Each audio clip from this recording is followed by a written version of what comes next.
goalpost over here. No, goalpost over there. No, oh, wait, no, that's a red herring.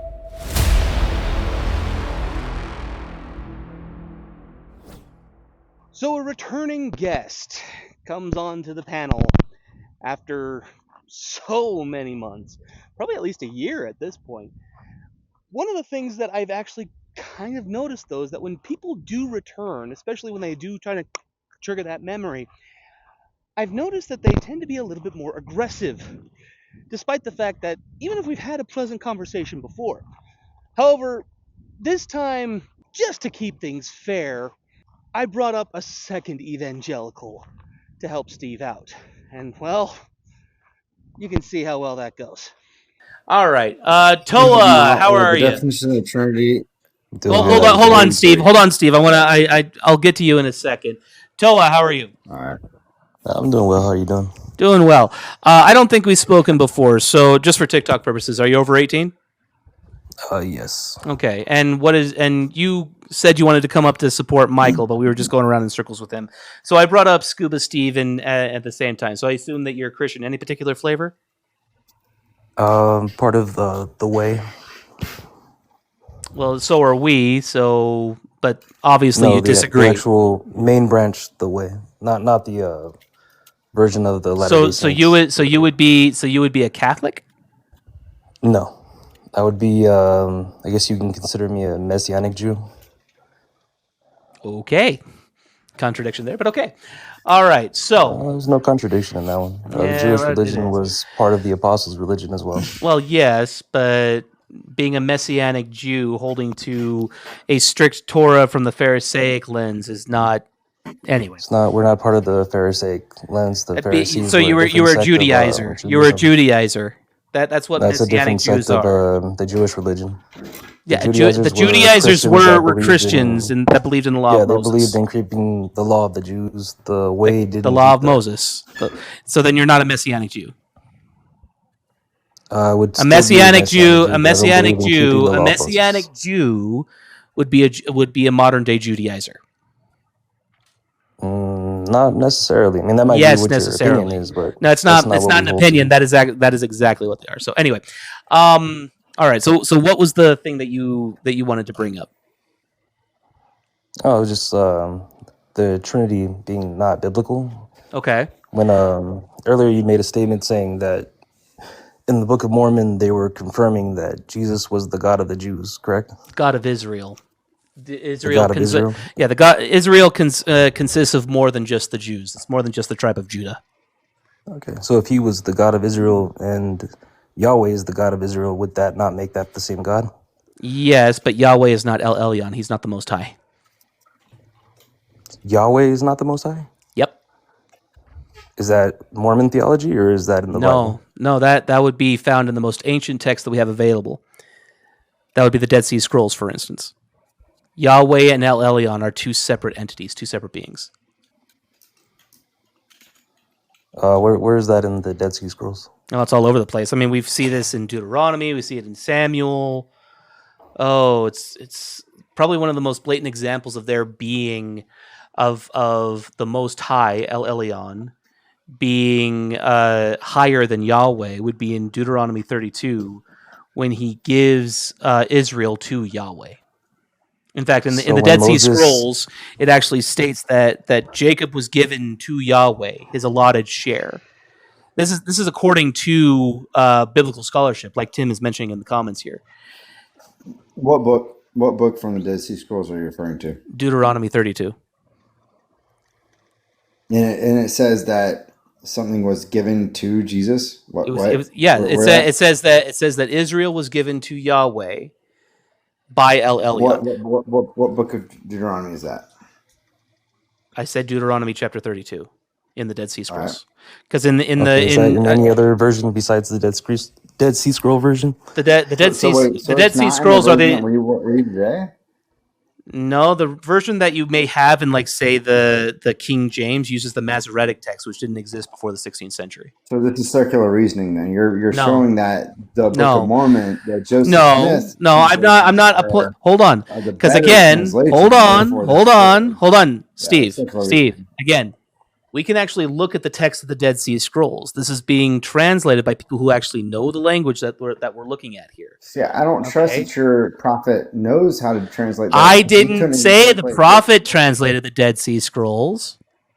Well, yeah, 1 second. The scholarship that you're appealing to, is that agreed upon with most Christians? No, it's not. The scholarship that I'm referring to would actually be even from evangelical scholars. Bruce Metzger, Michael Hyatt. Hold on, Tilla. Hold on. Bruce Metzger. What's the first one you said? No. Bruce Metzger is the one who's actually behind the New Revised Standard Version translation, and he uses the Dead Sea Scrolls in his translation. And then you also have the late Michael Heiser, who brought this up as well. You have Paula Fredrickson. These are just off the top of my head of the scholars. These are not Latter-day Saints. In fact, Michael Heiser, before he passed, wrote several papers about how much he did not like how Latter-day Saints were using his work, but even had to admit that we were correct in that theology because it's what lines up with the text. That's an interesting take. I mean, most of the time when you hear Yahweh, that's describing the Most High God. Yeah, when you read the Masoretic text, absolutely. But when you actually look at the oldest available manuscripts we have available, it actually does say that Yahweh was one of the sons of God, and that Elyon was the Most High. In fact, it even states in Deuteronomy 32. If we're agreeing on like a in Deuteronomy text that we can both agree on. Yeah. So will we use the Masoretic or no? No, because the Masoretic didn't exist before the 16th century. But the thing is, inside of the Book of Mormon, they directly quote the King James Bible, which is part of the Masoretic text. Yeah, they quote parts of Isaiah, but even then, it's not a one-to-one. Oh, not just Isaiah. There's many different quotes that was incorrectly put into the Book of Mormon that are directly from the King James Bible. Like what? This is by a lot of scholars. Like what? We can see. Because Isaiah is quoted as quoted quite a bit. Malachi is 25:2. Okay, so all right, let's actually look at what 3 Nephi 25:2 says, shall we? All right, 3 Nephi 25. Okay. 5:2. So the entire chapter of 25 is basically Jesus quoting Malachi 4. Yeah, and they incorrectly input Son of Righteousness, which the original is actually Son, S-U-N, of Righteousness. That's not what it says in the Dead Sea Scrolls. It actually lines up with that. That's not true. You just said you weren't even familiar with it. You weren't even familiar with the Dead Sea Scrolls, Tilla. How would you know? I didn't say I was familiar. I said I wasn't familiar with what you were stating. The Dead Sea Scrolls either. Have you actually read the Dead Sea Scrolls yourself? I have. Like, do you know? Okay, can you translate the exact language that it was in right now, please? There are scholars who have done that already. So but you're clearly saying something that isn't true right now. Can you pull that up? But Steve, you made the claim that it was the prophet who made the translation. I never made that claim. No, I said it was the scholarship. I didn't make the claim of the prophet. You trust the monks that translated the King James version of the Masoretic. I didn't say that at all. You absolutely did. Why do you we can go back. I can clip. Scuba, I don't think you realize just how much. I don't think you remember just that TikTok records everything. Yeah, but I'm letting you know that I did not say specifically that was the reason. I was just pointing out that your prophet also claimed that he could read Egyptian, and he could not read Egyptian. He said that God told him that the book of Abraham. That's a non sequitur to what we're talking about, though. Steve. Let's talk about that, though. I mean, let's stick to the topic at hand. That's very relevant. It's not relevant at all. It's not relevant at all. The guy that actually we are talking about what is actually in the biblical text. We're not shifting to any other subject right now. Church can't even translate. So you can't stick to the subject at all. This is a red herring, Scuba. No, it's not. We can stick to the subject if you guys want to. All right. So what was the thing you said, Toa? Okay, so when you start muting me, bro, that means because you start pontificating, you try to take over people's lives. I will mute you if you keep trying to take over people's, over my life in particular. When the host mutes you, take a hint. It means you're talking too much and not letting anybody else talk. If you're not going to let anybody else talk, then you'll be muted and you'll be eventually dropped. Okay, good. I'll wait for my turn. Go ahead. All right. So Toa, just know I'm going to talk about that one. Okay, dude. Strike 2. This is your second strike that I'm officially counting. You've had many before now. Don't try to pontificate and take over the live. Don't try to commandeer my live, Steve. All right, so Toa, what's the issue here? Because again, we can look at other texts and everything like that. Because don't get me wrong, the Masoretic text is not 100% inaccurate, but it is far more inaccurate than the. It's kind of what we can agree on, right? That's the text that me and you would both reference. Not entirely, but obviously sure. Joseph Smith referenced that text. Okay, so how would he reference that text? Did he have a Bible with him as he was translating? So, I mean, it depends on how you look at it. So when he was translating, did he or did he not have a Bible that was writing for him? Well, so when he's did he have a Bible with him as he was translating? Did he have a Bible with him as he was? No, he didn't. Yes, we can prove that because we can look at 2nd Nephi. Okay, here's the problem with that. Joseph Smith did not have a Bible with him as he was translating. There's no record of that. In fact, because the historical records that we have showcase that Joseph Smith did not have a personal Bible until 6 months after the translation was complete, and it was given to him as a gift by Oliver Cowdery. That's the records that you have, but he actually attended that is the historical in his area, and biblical reading was actually mandated in those schools. There's historical documents that he pulled off. So you're gonna go to an unverified source that he went to a Methodist school when there's nothing to verify. It's in a biography that was written by a Mormon author. Which biography? Which biography? I'd have to pull it up. I don't have the resource with me. But if you don't make a claim if you can't substantiate it. Okay, yeah, that's perfectly fine. Sorry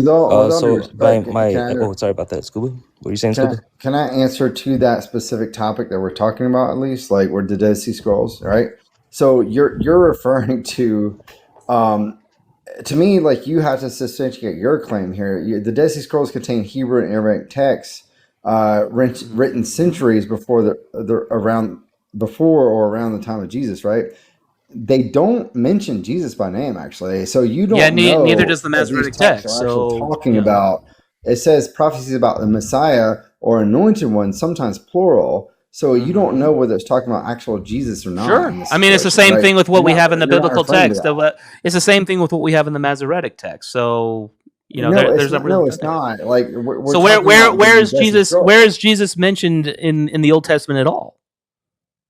Well, the name, his name is not mentioned because he has not came down as like a man yet, right? He wasn't born of. Okay, where during Jesus' life in the Synoptic Gospels in particular is he called Emmanuel? Where in the New Testament at all is he ever called Emmanuel?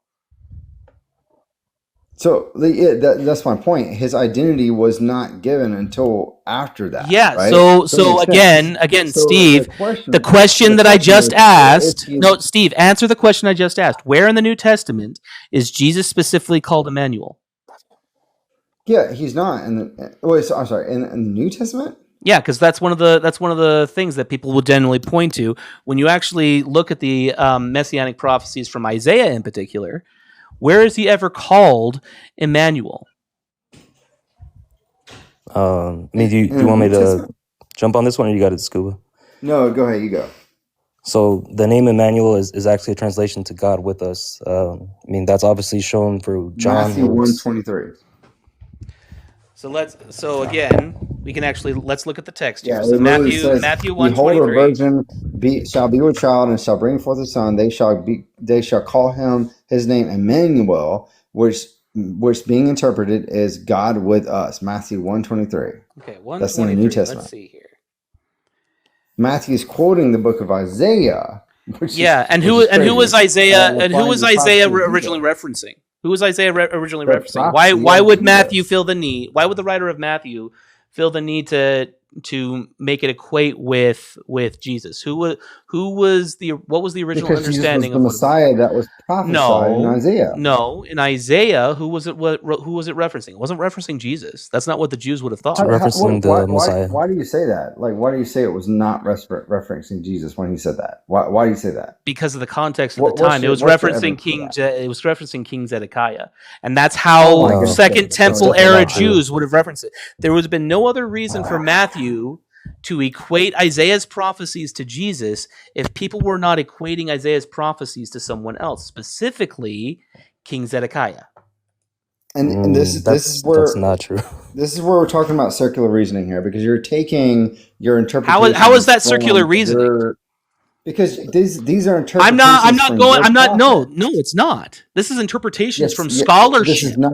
I have not referenced a prophet at all. This is scholarship. The no more interpretation is not King Zedekiah. I promise you. It absolutely is. It's not. It is. Can you give me a Jewish source that says that it's King Zedekiah and that it doesn't relate to the Messiah? Yes. That specifically states that it's King Zedekiah and it does not make any reference to the Messiah. Yes. That would be a good claim. Yeah. Okay, have you guys ever chatted with Jewish scholars before? Yes. No, we're asking you. We're not asking Jewish scholars. We're asking you, can you give us a passage that says that it's exactly King Zedekiah we're talking about here? I misspoke, because Zedekiah was Jeremiah. It's Hezekiah during the time of Isaiah. So we would be looking so it'd be Hezekiah in the time of Isaiah. So we'd be looking at Rabbi Rashi and Ibn Ezra, who would say that this Hezekiah was born of a virgin. So Rashi specifically mentions that verse in Isaiah is actually pointing to the Messiah. That's Rashi's take. And he's a medieval rabbi. Yeah, he was talking about at the time of the prophecy that when Isaiah gave that the child was already born. He wouldn't have been referring to Jesus.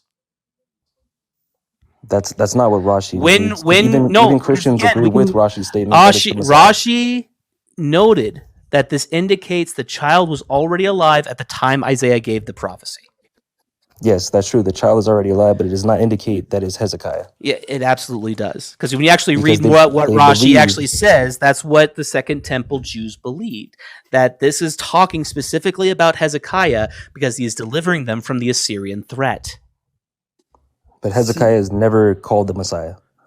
Not even once in any Jewish literature. Yeah, well, let's just say that Rashi did say that. Let's just give you that.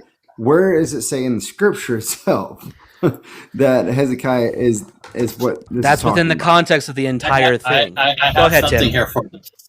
Yeah. So this He's is appealing from to the authority here. This is from the Jewish Study Bible, featuring the Jewish Publication Society Tanakh translation. This is the commentary on Isaiah 7:14.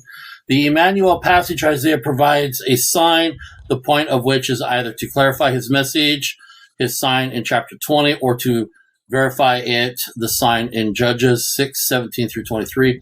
It is not clear whether the sign is the woman's pregnancy, the child's birth, his name, or his diet, nor is it clear when the sign comes to pass.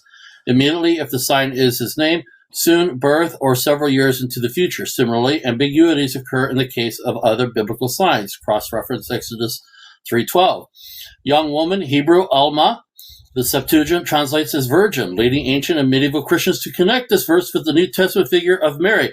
All modern scholars, however, agree that the Hebrew merely denotes a young woman of marriageable age, whether married or unmarried, whether a virgin or not. 15 through 17, the sign represents is twofold. God is with Judah, both to protect it, verse 16, and to punish it, verse 17. Yeah, I know that kind of argument, but here's the concept. And Toa, back me up here. You guys are referring to Jewish scholars, correct? And not just Jewish, but also Christian scholars. Wait. That person that you mentioned, was a Jewish scholar, correct? Yes, he's mentioning Rashi, which is a Jewish scholar, which is medieval era. Tim wasn't referencing Rashi. From a biased perspective, Steve. He's not Tim going was to not accept referencing. Tim was not referencing Rashi in what he just. Tim's saying the Jewish Study Bible, which is just a quote from the Jewish Study Bible. Right. So he wasn't. Exactly. So it's a Jewish Study Bible, which would have been their scriptures. Would have been the Jewish scriptures. No. That's not true at all. Really, you misunderstand that. It's their text. That's how they would have understood it. That's the whole reason why there's a lot of Christians against the concept of Israel, the state of Israel. I understand that most Christians are anti-Semitic, including you. But that's the thing. Listen, Lion, just to clear this up real quick. We're not against Jews, okay? It's against you're just against their interpretation of their scriptures. Well, just to clear this up, all the ones from the medieval interpretations of the Jewish documents were created in direct opposition of Jesus Christ. Yeah, they everything from that century according to what? According to what? According to their own opinion, because they changed the first Talmudic text.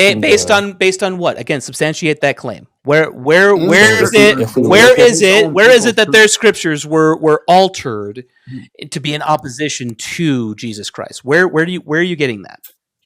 Where did you get that their scripture was changed? I mean, I can tell you. So if you look at the Talmud from Babylon, if you look at that original document and you look at all their verses in that version of the Talmud, you'll see that they're greatly different from the medieval era Talmud. So if we look at the differences there, it's in direct response to Christianity coming in during that medieval period and taking over. There's multiple quotes that where did we get the Old Testament that we currently have from then? The Old Testament that we currently have? The Hebrew scriptures that make up the Old Testament, yes. The scriptures, Moses, David, the psalmist. We don't know if Moses wrote anything down. We don't have anything like that. It's historically agreed upon that Moses wrote. It's traditionally agreed upon, but it's not historically. Yeah. Moses is not mentioned as the author of any text. No, and you're right. You're right. Wait, he is historically agreed upon that he compiled. Traditionally, he's traditionally agreed upon, but not historically. Text. He's traditionally. No, some of it traditional. You're right, but no, all of it traditional. Also, there is no historical evidence that Moses wrote anything down. So in Genesis in the Bible, when he's instructed to write these things, we would agree that since that's Moses the word is not of God, mentioned in Genesis at all. So it's not Genesis. Sorry, I think it's Deuteronomy. He's not going to mention his name. He's the one that compiled the book. We don't have the evidence that he even compiled it. No author is mentioned. No evidence is there that Moses would have compiled anything. There's no evidence of that. It is tradition, absolutely, but to say that it is historical, no. Yeah, okay, so we take the Bible as a historical document, so that's why we're appealing to that. And we take the writings of the church fathers as well. So, remind them that there are several actual people groups that we never knew existed unless we were to look at the Old Testament. So but again, we don't have any physical. We don't have any right, but that's because they were around the time of. Hold on, Steve. Again, they were around the time of King David. We don't have any physical evidence of anything prior to David. We have no physical evidence of anything prior to David? Right. There is nothing physical. There's no physical evidence of anything that is in the biblical text prior to King David. What about his son Absalom? His son Absalom's tomb. There's one, Absalom's tomb. There you go. That's a physical evidence. David's of his son. David's son. We have the actual location of the slaves of the Exodus. We don't actually. We don't. There's no record in Egypt that there was any Hebrew slaves. Absalom was David's son. I said that's after David. We have plenty of evidence for folks after David. I said prior to, before David. Okay, well, before David, we have evidence that the Canaanites were in Jerusalem, because we have Canaanite tunnels, right, with Canaanite scripture written in the tunnels.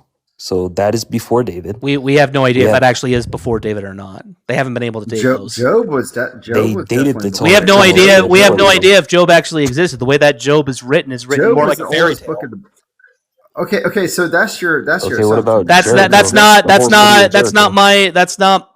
my opinion. That's not my bias. That's scholarship. That's scholarship. I have not once, Steve. I have not once appealed to Latter-day Saint theology and all this. All I've done is appeal to scholarship. Yeah, Okay, and we can I don't just agree. can I ask We you a don't quick question? agree What that. about the entire city of Jericho? Wow. Oh, we have no idea if that city actually existed Yes, either. yes, we do. All we have have is ruins of a there. city, but we have no idea if that's actually Jericho. I mean, but you can make that argument about anything. You can Yeah, even say absolutely. You can't believe in any. You can't even. You don't even believe that Alexander the Great ever existed, apparently, because we have more authentic evidence to support these claims than even Alexander the Great. So, sure, but and yeah, I agree. I absolutely agree. High school, we have no idea if Alexander the Great even existed. That's exactly right. It's just a lie. We have no idea. So that's because that's because we don't rely on physical evidence. Because physical evidence can change on a whim. What is being said right now? What is going on? Yeah. If you're basing your spirituality and belief on physical evidence, that is basing it on a foundation of sand. That should not be a reason why you believe the Bible to be true. It shouldn't be at all. You asked for that evidence. Yeah.